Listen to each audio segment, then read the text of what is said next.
ఇక మొత్తం మీద నిన్నటి నుంచి ఒకే ఒక చర్చ జరుగుతూ ఉంది రాష్ట్రంలో. తీన్మార్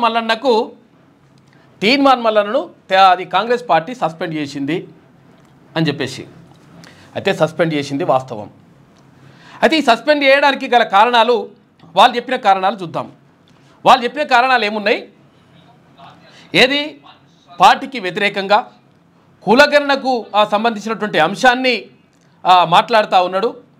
దానివల్ల పార్టీకి చేటు జరుగుతూ ఉంది. ఇంకా రకరకాలుగా ఇంకా కొన్ని విషయాలన్నీ కూడా చెప్పిండ్రు. అంటే మేము స్పష్టంగా కులగణన చేస్తే ఆ కులగణన పత్రాలను తిన్మార్ మల్లన్న కాలబెట్టడం చింపేసిండు, కాలబెట్టి వివాదంగా మారి షోకాజ్ నోటీసులు ఇచ్చిన నేపథ్యంలో షోకాజ్ నోటీసులకు రిప్లై ఇవ్వకపోవడం ద్వారా పార్టీ క్రమశిక్షణ లోబడి ఉండాలి కాబట్టి పార్టీ క్రమశిక్షణ లేదు కాబట్టి తిన్మార్ మల్లన్నను సస్పెండ్ చేస్తున్నామని కాంగ్రెస్ అధిష్టానం అనుకోండి. కాంగ్రెస్ పిసిసి చీఫ్ మహేష్ కుమార్ గౌడ్ ఆధ్వర్యంలో ఇటు క్రమశిక్షణ కమిటీ చైర్మన్ చిన్నారెడ్డి ఆధ్వర్యంలో జరిగిన తతంగం సరే చూద్దాం. అయితే విషయం ఏంటంటే అసలు యాక్చువల్గా పార్టీ క్రమశిక్షణకు సంబంధించి అసలు పార్టీ లైన్ ఏంది, అసలు మనం పెట్టుకున్నటువంటి మేనిఫెస్టో ఏంది, ఆ మేనిఫెస్టోలో చెప్పినటువంటి ప్రజలకు ఇచ్చినటువంటి హామీలు ఏంది, ఆ హామీలకు సంబంధించి మరి అమలు ఎంతవరకు జరుగుతూ ఉంది, ఇవన్నీ విషయాలు అంటే కొన్ని ఆర్థికపరమైనటువంటి అంశాలకు సంబంధించినప్పుడు కొంతవరకు లేట్ చేయడం అనేటువంటిది ఏ ప్రభుత్వమైనా చేస్తుంది. దానికి సంబంధించి ఎవరికి కూడా బేస్జాలు ఏమి ఉండవు. ఎందుకంటే కొంత ఆర్థికంగా కొంతవరకు అంటే అనుకోకుండా ఇచ్చిన హామీలో లేకపోతే ఇష్టం వచ్చినట్టుగా ఇబ్బడి ముబ్బడిగా మరి గవర్నమెంట్ వస్తుందని ఇచ్చిందో ఇచ్చిందో తెలియదు తర్వాత విషయం. కాకపోతే ఏంటంటే హామీలు ఇచ్చేసిండ్రు. హామీలు ఇచ్చిన తర్వాత ఆర్థికపరమైనటువంటి అంశాలు ఉన్నప్పుడు అవి ఎట్లా సెట్ చేసుకోవాలి ఏం కథ అనేటువంటి దానిపైన ఎవరైనా ఆలోచిస్తారు. దానికి సంబంధించి ఎవరైనా టైం తీసుకుంటారు. దాని గురించి ఏం ప్రాబ్లం ఏం లేదు. కానీ అంటే ఒక వర్గానికి సంబంధించి అంటే బీసీలకు సంబంధించినటువంటి 42% రిజర్వేషన్ ఇస్తా అని చెప్పేసి 42% కామారెడ్డి డిక్లరేషన్లో 6 నెలల్లో కాంగ్రెస్ అగ్రనేత రాహుల్ గాంధీ క్లియర్గా ప్రకటించిండు. అయితే ప్రభుత్వం ఏర్పడిన తర్వాత 6 నెలల్లోగా కులగణన పూర్తి చేసి తర్వాత దానికి సంబంధించినటువంటి 42% రిజర్వేషన్ ఇస్తా అని చెప్పేసి కాంగ్రెస్ పార్టీ మేనిఫెస్టోలో పేర్కొన్నారు అక్కడ ఉన్నటువంటి నేతలు. ఇవి కథాకార్యక్రమం విషయం అంతా. అయితే దానికి సంబంధించి ఇదంతా ఓకే. అసలు కామారెడ్డి డిక్లరేషన్ మరి అమలు చేస్తారా చేయరా అని అంటే ఇక దానికి ఒకటి ఇప్పుడు తీర్మానం చేసి పంపిస్తారు. అది ఓకే. మనం దాని గురించి ఏం అంటే దానికి పైన మనకి ఏం బేస్జాలు లేవు. కానీ తీర్మానం వలన ఏమనంటే ఇప్పుడు కులగణన అనేటువంటిది తీసుకున్నారు. రాహుల్ గాంధీ గారి లైన్ అది, ఆయన తీసుకున్నటువంటి నిర్ణయం అది. ఆ నిర్ణయాన్ని తర్వాత ఇక్కడ అమలు చేస్తూ ఉన్నారు ముఖ్యమంత్రి గారు. ఇది సంతోషం. దాని విషయంలో ఎట్టి పరిస్థితులు బేస్జాలు లేవు. కానీ ఆ కులగణన అనేటువంటిది సక్రమంగా జరగాలి. అప్పుడు ప్రభుత్వానికి మంచి పేరు వస్తుంది. గతంలో ఎవరైతే ముఖ్యమంత్రులు ఉంటారో కొన్ని సంచలనాత్మకమైనటువంటి నిర్ణయాలు తీసుకున్నప్పుడు లేదు ల్యాండ్ యాక్విజిషన్కి సంబంధించి కానీ లేకపోతే ఇంకా కొన్ని విషయాలు కానీ సంచలనాత్మకమైనటువంటి చరిత్రాత్మకమైనటువంటి నిర్ణయాలు తీసుకున్నప్పుడు వాళ్ళ చరిత్రలో నిలిచి ఉంటారు. కాబట్టి రేవంత్ రెడ్డి గారికి కూడా అటువంటి మంచి పేరు వచ్చేటువంటి అవకాశం ఉంది. రావాలనే కోరుకుందాం. కాకపోతే ఏంటంటే ఇది అధికారుల తప్పిదమా లేకపోతే కావాలని కొంతమంది దాని ఏమంటారు ఈ కులగణనకు సంబంధించినటువంటి వివరాలను తప్పుడు దో పట్టించేటువంటి ప్రయత్నం చేస్తున్నారా అనేటువంటి చర్చ జరిగినప్పుడు అంటే ఇప్పుడు ఇదేది సమగ్ర కుటుంబ సర్వే కేసీఆర్ చేసినప్పుడు సరే ఆయన బయట పెట్టలేదు. ఆ తర్వాత విషయం అది వదిలేస్తే ఆయన గురించి వదిలేద్దాం. అది 2014లో వేసిండు. 14లో వేసిన తర్వాత 51% మంది ఎవరు బీసీలు ఉన్నారు. ఇంకో 10% మంది అక్కడ మైనార్టీలకు సంబంధించినటువంటి బీసీలు ఉన్నారు. మొత్తం 61% మంది అని చెప్పేసి అందులో ఆ కులగణనకు సంబంధించినటువంటి రిపోర్టు అదేది కుటుంబ సర్వేకి సంబంధించినటువంటి రిపోర్ట్లో ఉన్నది. సరే అది పక్కకు పెట్టేద్దాం. దాని గురించి మనం ఆలోచించాల్సిన అవసరం లేదు.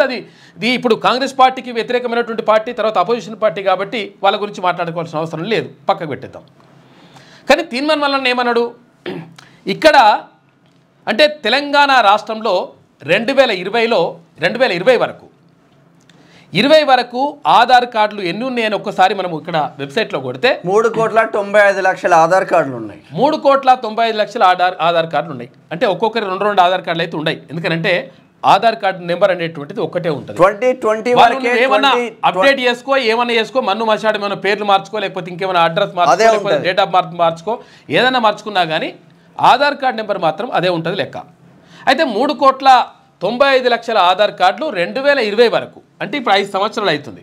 5 సంవత్సరాల నుంచి 2020 వరకు ఇది 3,95,00,000 ఆధార్ కార్డులు ఉంటే మరి ఇప్పుడు జనాభా ప్రభుత్వం చెప్తున్నటువంటి ప్రకారం ఇప్పటి వరకు 3,54,00,000 మందికి సంబంధించినటువంటి వివరాలు వచ్చినాయి మాకు.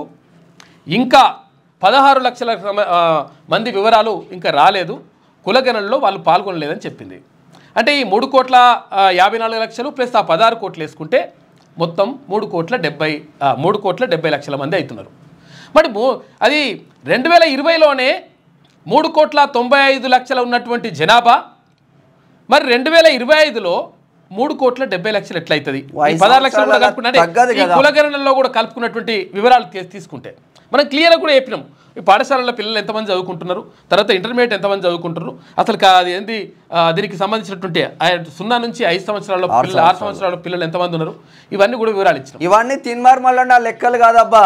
మీరు మీ డాటాలో గవర్నమెంట్ పెట్టిన డాటా నుంచే తీన్మార్మల్లన్న తీసుకొని బీసీల డాటా ఏంది, తెలంగాణ రాష్ట్రం డాటా ఏంది అని పూర్తిగా మీ కళ్ళ ముందు పెట్టిండ్రు. మీ కళ్ళ ముందు పెట్టిన ఎక్కువ మాట్లాడడం కాదు. ఇక్కడ విషయం ఏంటంటే లాజిక్గా ఆలోచించండి. యాక్చువల్గా ఇది మొత్తం కూడా తెలంగాణ సమాజం ఆలోచించాల్సినటువంటి విషయము.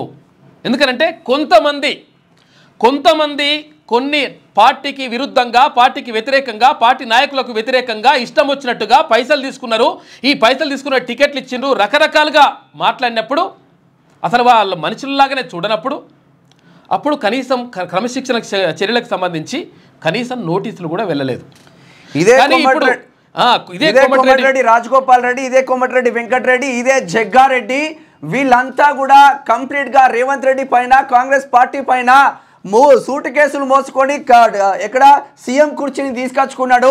ఆయన ఆధ్వర్యంలో మేం పనిచేస్తున్నామా, వాడో దొంగ అని తిట్టిన ఈ కాంగ్రెస్ నాయకుల పైన ఏ షోకాజ్ నోటీసులు చిన్నారెడ్డి వాళ్ళు ఏం మాట్లాడుతారు? వాళ్ళందరూ ఒక సామాజిక వర్గానికి చెందినటువంటి వాళ్ళు రెడ్డిలు అన్నమాట. అంటే అగ్రవర్ణాలకు ఒక న్యాయం ఉంటుంది, తర్వాత బీసీలు అనగారిన వర్గాలకు అంటే బలమైనటువంటి సామాజిక వర్గం ఉన్నప్పటికీ మీరు బీసీలు రా బాబు, మీకు ఒక న్యాయం ఉంటుందని చెప్పేసి క్లియర్గా చిన్నారెడ్డి అరే నిన్న బలరాం నాయక్ మాట్లాడిండు, మా చూడండి ఒకసారి. చిన్నారెడ్డి, ఇప్పుడు చిన్నారెడ్డి గురించి కూడా మాట్లాడుకుందాం. చిన్నారెడ్డి ఏమైంది, క్రమశిక్షణ సంఘం కమిటీ, క్రమశిక్షణ కమిటీ చైర్మన్. అయితే మరి చిన్నారెడ్డి గారు కూడా పార్టీ నిబంధనలకు వ్యతిరేకంగా, పార్టీకి వ్యతిరేకంగా పైసలు తీసుకొని టికెట్లు ఇచ్చేసిండ్రు. ఇక మెగారెడ్డికి సంబంధించి ఈ కథా కార్ఖానా జరిగిందని చిన్నారెడ్డి కూడా మాట్లాడిండు. ఒక చిన్న పోస్ట్ విషయంలో వనపర్తి ఎమ్మెల్యే మెగారెడ్డికి ఈయనకు జరిగిన సంభాషణలు కూడా మేము వినిపించే ప్రయత్నం చేస్తాం. అన్ని చేద్దాము, తర్వాత ఇదంతా కూడా వదిలేద్దాం. ఇదంతా ఒక ఎత్తు, ఇదంతా కూడా జరిగింది ఏంటంటే రెడ్డి వర్సెస్ బీసీ. తర్వాత తెలంగాణ సమాజంలో మొత్తం కూడా బీసీ అని కాదు, తెలంగాణ సమాజంలో ఉన్నటువంటి మిగతా వర్గాలు అంటే బీసీ, ఎస్సీ, ఎస్టీ, మైనార్టీ వర్గాలు ఒకవైపు, తర్వాత రెడ్డిలు అంటే మేమే ఆధిపత్యం చెలాయించాలి, మేమేమని కూడా చేయొచ్చు అని చెప్పేసి కథ అనమాట. అంటే ఇప్పుడు మరి అధ్యక్షులుగా ఉన్నారు కదా అంటే అధ్యక్షులు కూడా ఉన్నామంటే వాళ్ళు కూడా ప్రభావితం అవుతారు, అది వేరే విషయం, అది తర్వాత మాట్లాడుకుందాం. లేటెస్ట్ న్యూస్ తెలుగు మరియు ఇంగ్లీష్ అప్డేట్స్ కోసం ఇప్పుడే క్యూన్యూస్ అఫీషియల్ యాప్ ని ప్లే స్టోర్ నుండి డౌన్లోడ్ చేసుకోండి. సరికొత్త సమాచారాల కోసం క్యూన్యూస్ వెబ్సైట్ ని ఫాలో అవ్వండి. ఛానల్లో ప్రాంతీయ, జాతీయ, అంతర్జాతీయ వార్తలు వీక్షించండి. లైక్ చేయండి.